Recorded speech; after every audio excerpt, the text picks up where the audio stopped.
You're watching Talking Points, a focus on the political scene in Lubbock and across the South Plains. And welcome back. Here's a look at some of the political headlines of the past week. Lubbock's Charles Perry has filed Senate Bill 1662, and Dustin Burrows has filed House Bill 3780. Same bill, both would designate FM 41 in Lubbock County as the David Nelson Memorial Highway to honor the late Lubbock attorney and elected county court judge who was killed last fall when his bicycle was hit by a truck on that same road. David also served for time in the Lubbock City Council, and his distinguished volunteer resume will take far too long to even begin to list. This week, Lubbock County Commissioners voted to send $10,000 to the Lubbock Arts Alliance to use for the annual Arts Festival. They do this every year. It's not county tax dollars, if you're wondering here. This money comes from the state controller's unclaimed funds department, and the county is required to give that money back to the public in some way, so there you go. And our farmers continue to deal with the effects of the increased tariffs in this trade fight with China. U.S. Trade Representative Ambassador Robert Lighthizer testified recently in front of the House Ways and Means Committee that China was found guilty of disregarding World Trade Organization rules by overly subsidizing its producers beyond its commitments. Lubbock Congressman Jody Arrington asked Ambassador Lighthizer specifically about the importance of cotton purchase commitments in these continued trade talks.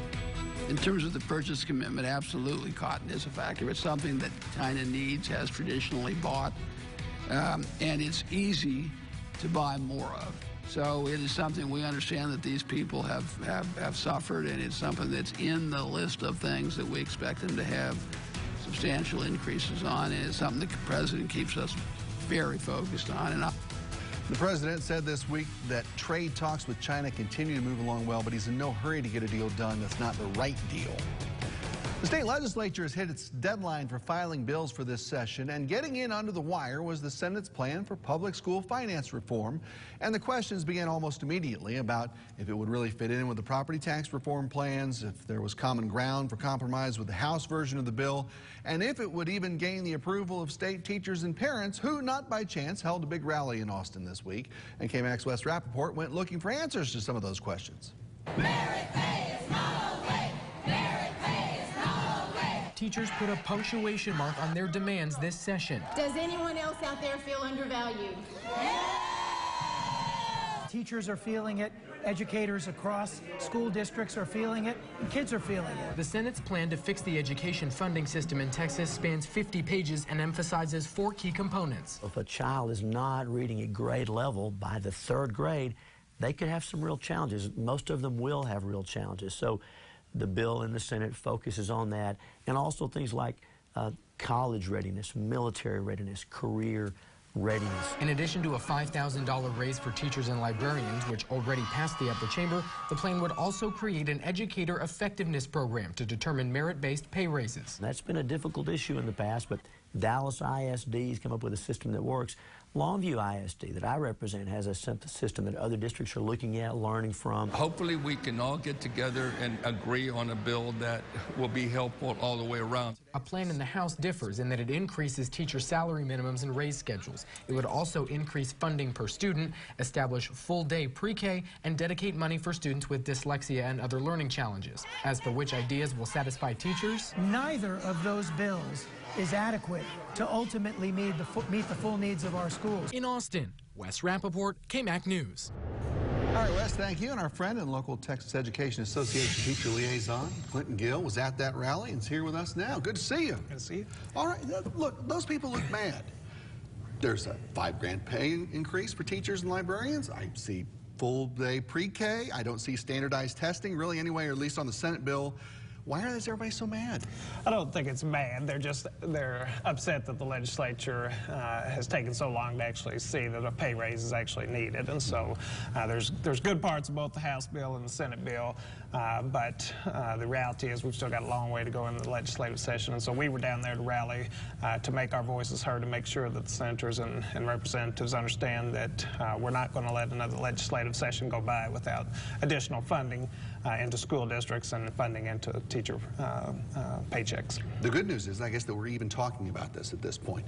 Give me some pros and cons now of the Senate bill, and they're still doing some work on rewriting some of this, but what do you know about what that's come out with? The biggest part of the Senate bill is obviously the $5,000 raise, so we're very appreciative that they've put librarians and teachers into that. We obviously want to see others, like the support staff and those types of classifications put into the bill. But the House bill, on the other hand, is only focusing on merit pay, and we don't want to see that because that is truly focusing on just one standardized test on one day that truly doesn't give a good picture of what the teacher's actually done all year long. And you see teacher merit pay being brought up a lot, really on both sides with this in one way or the other. I want to know what you think about that as an overall thing, and you mentioned it a little bit, but there's this Dallas ISD plan that people keep bringing up.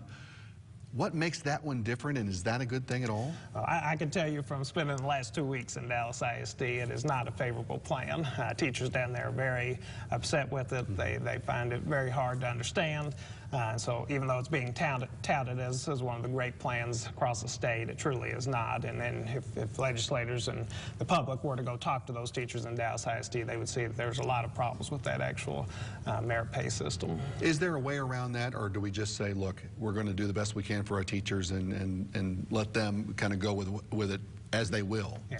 Our stance is always that until the legislature fully funds public schools at the rate they should be, that we shouldn't be talking about merit pay, and that's going to continue to be our stance. Sure. Now, both the House and Senate have talked some about increasing funding aimed specifically at low-income students. Can you explain how that would work, and to someone just watching from the outside, how would you use that money to tailor something to a specific child like that? So one of the biggest ways is to be able to offer staff positions in those hard-to-staff schools. Right. So where our low socioeconomic students are located, we would be able to have the funds necessary in order to provide some one-on-one instruction with interventionists, mentors, tutors, things like that, those that in the high socioeconomic schools don't necessarily need. And so the additional funding would provide not only pre-K, which is extremely important to get students ready for actual school, but also the interventions that are necessary in order to get those low socioeconomic students to raise to the standard that's necessary to pass the test and graduate. Would those be the same sort of standards for like Dallas ISD or Lubbock ISD? Would it work the same for someone also in Hermleigh or Ropes or someplace like that? Would that work for both of those? Yeah, the way we understand the bill as it's written right now, it'd be additional funding for all these school districts, and so that's ultimately what we want to see. All of this tied into property tax reforms, of course. Does TA take sides on those proposals specifically because they tie in so closely with district funding? Yeah, our association is looking very closely at how the property tax relief is going to work. If they can truly provide property tax relief without taking funds away from public schools, then we obviously want to see that on the table. But until we actually see a plan where we're not going to see a decrease in the funding of public education and give teachers and support staff the necessary raises that they need, then we would be appreciative of anything that they can do. You know, you talk to teachers, obviously, in various districts around the state all the time, and it's nice that we're talking about all of this. Is there anything that's still missing out of these that you'd say, you know what, I'd love if Charles Perry or whoever would add this in as an amendment? What are we missing here that would make everyone happy? I think, first of all, in addition to the funding for teachers and librarians, getting the funding for those other classifications, more money into actual school districts, but then also the reduced emphasis on standardized testing. That's one thing that's lacking for both these bills, is to truly get the emphasis off of one day, one test, and maybe doing a pre and a post test at the beginning and the end of the year to actually show growth rather than just having to master the test on one specific day. He's going to be all over the state. We're going to catch him when we can, get an update on at least what the TEA thinks about some of these things. Clinton Gill, good to see you. All right, thank you. Appreciate it. Straight ahead, we hate to tell you this, but presidential campaign season is in full swing already. Just 20 more months of this, folks. And one Texan's already sucking all the oxygen out of the room full of Democratic candidates. Who guesses who it is? More on Talking Points next.